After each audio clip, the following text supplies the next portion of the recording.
So Allah says at the end of Surah Al-Kahf's Ashab al-Kahf story, He says, whoever Allah guides, then that's the person that's committed to guidance to begin with.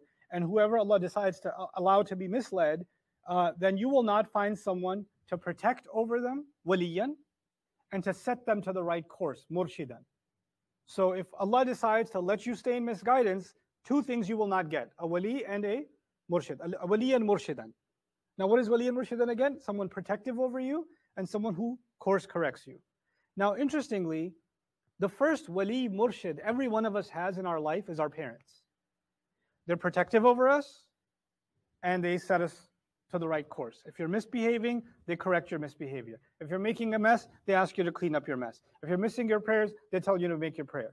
If you didn't make wudu, they ask you to fix your wudu and make it properly. They're your wali and they're your murshid. They're your first ones, right?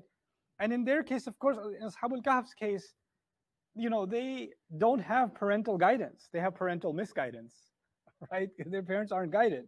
So Allah says, and whoever Allah decides to guide, then they're the ones who commit to guidance themselves.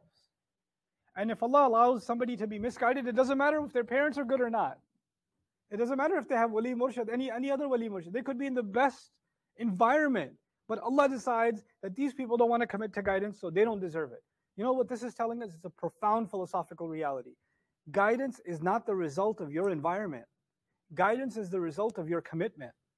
It's not the result of your environment. Ibrahim alayhi salam could be in a hostile environment and he's guided. Ashab al-Kahf in an extremely hostile environment and they're not prophets and they're guided.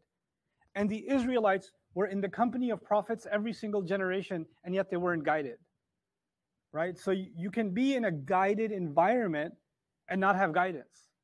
And you can be in a misguided environment and you can have guidance.